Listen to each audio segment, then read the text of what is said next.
প্রিয় বন্ধুরা, ইউটিউব বাংলা চ্যানেলে আপনাদের প্রত্যেককে স্বাগত। আজকের এই ভিডিওর মাধ্যমে আমি আপনাদের সাথে শেয়ার করব যাদের নাম 2002 এর ভোটার লিস্টে নেই, কিন্তু বাবার নাম 2002 এর ভোটার লিস্টে রয়েছে। তারা এসআইআর ফর্ম কিভাবে ফিল আপ করবেন সেই বিষয়টি আপনাদের সাথে শেয়ার করব। তো চলুন দেখে নেওয়া যাক ফর্মটি কিভাবে ফিল আপ করবেন। প্রথমে এই ফর্মটির এখানে যে বক্সটি রয়েছে, এখানে আপনার নাম দেওয়া রয়েছে, এখানে আপনার ভোটার কার্ডের নম্বর রয়েছে, এখানে আপনার ঠিকানা রয়েছে, তারপর রয়েছে এখানে আপনার 2025 সালের ভোটার যে সিরিয়াল নম্বর রয়েছে সেটি রয়েছে, তারপর রয়েছে আপনার বুথের নাম এবং আপনার বিধানসভার নাম রয়েছে, আপনার রাজ্যের নাম লেখা রয়েছে। এখানে একটি কিউআর কোড রয়েছে, এটিকে আমি হাইড করে রেখেছি। তারপরে রয়েছে এখানে আপনার ফটো, এবং এখানে আপনারা যে ফাঁকা বক্সটি দেখতে পাচ্ছেন, এখানে আপনার একটি পাসপোর্ট সাইজের রিসেন্ট বর্তমানে তোলা একটি পাসপোর্ট সাইজের ফটো এখানে আপনাকে লাগাতে হবে। এরপরে রয়েছে এখানে জন্ম তারিখ।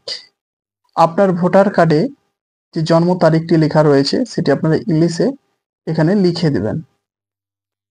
তারপরে রয়েছে আধার নম্বর। আপনার যে আধার নম্বরটি রয়েছে সেই আধার নম্বরটি আপনারা এখানে আপনাদের বসিয়ে দিবেন। তারপর রয়েছে মোবাইল নম্বর। আপনাদের একটি মোবাইল নম্বর আপনারা এখানে বসিয়ে দিবেন। তারপর রয়েছে এখানে পিতা বা অভিভাবকের নাম। এখানে প্রত্যেকেই কিন্তু বাবার নাম লিখবেন। আপনার ভোটার কার্ডে যে আপনার বাবার নাম রয়েছে সেটি ইংলিশে এখানে লিখে দিবেন। তারপরে আপনার বাবা যদি বর্তমান 2025-এর যে ভোটার কার্ড রয়েছে, বর্তমান ভোটার কার্ড, সেই ভোটার কার্ডের যদি নম্বর থাকে তা আপনারা এখানে লিখে দিবেন, যদি না থাকে তাহলে এখানে ফাঁকা রাখবেন।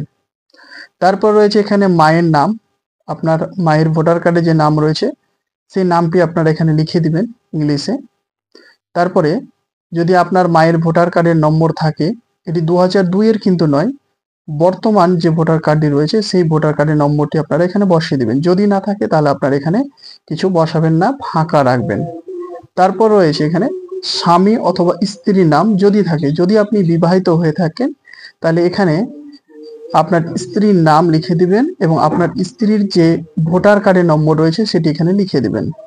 পুরুষদের ক্ষেত্রে এবং মহিলাদের ক্ষেত্রে যখন আপনারা ফর্ম ফিল আপ করবেন তখন এখানে স্বামীর নাম লিখে দিবেন এবং এখানে স্বামীর ভোটার কার্ডের নম্বরটি লিখে দিবেন।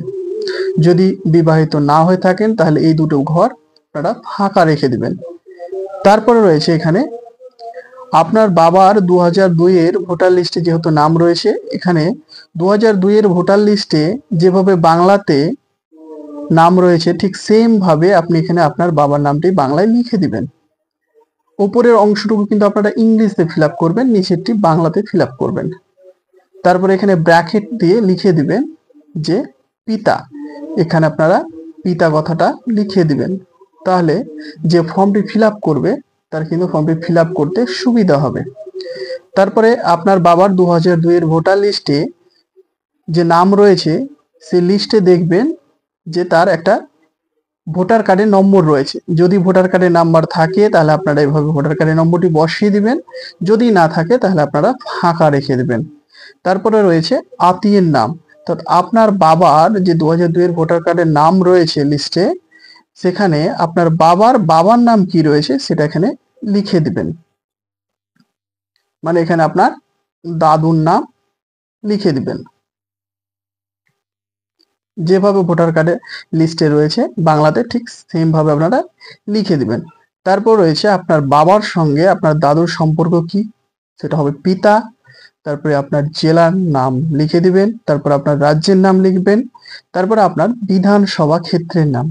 2002 সালে যে বিধানসভায় আপনার বাবার ভোটার লিস্টের নাম রয়েছে সেই ভোটার লিস্টের উপরে দেখবেন সেখানে বিধানসভার নাম দেওয়া রয়েছে, সেই বিধানসভার নাম আপনারা এখানে লিখে দিবেন। এবং সেই লিস্টেই আপনারা এখানে পাবেন বিধানসভার ক্ষেত্রের নম্বর, কত নম্বর বিধানসভা সেটি এখানে লিখে দিবেন, ইংলিশে লিখবেন। তারপরে রয়েছে অংশ নম্বর, অংশ নম্বরটা, বিধানসভার অংশ নম্বরটা আপনার ইংলিশে লিখবেন। সেই 2002 এর ভোটার লিস্টের ডান দিকে উপরে কর্নারে দেখবেন এখানে অংশ নম্বরটা লেখা থাকে। তারপরে হচ্ছে ক্রমিক সংখ্যা, আপনার বাবার 2002 এর ভোটার লিস্টে যত নম্বর সিরিয়ালে নামটি রয়েছে সেই সিরিয়াল নম্বরটি আপনারা এখানে লিখে দিবেন। এরপরে যার নামে যার ফর্ম ফিল আপ করছেন তাকে এখানে সই করতে হবে। যদি সে সই করতে না জানে তাহলে তাকে এখানে হাতের বৃদ্ধাঙ্গুলের ছাপ দিতে হবে এবং এখানে তারিখ দিবেন যেদিন জমা করবেন।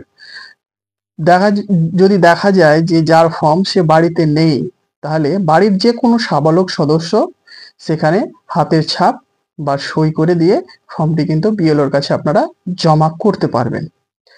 এরপরে বিএলও এখানে সই করবে এবং সিল মারবে, একটি ফর্ম আপনাকে দিয়ে দেবে প্রুফ হিসেবে এবং একটি ফর্ম বিএলও জমা নিয়ে নেবে।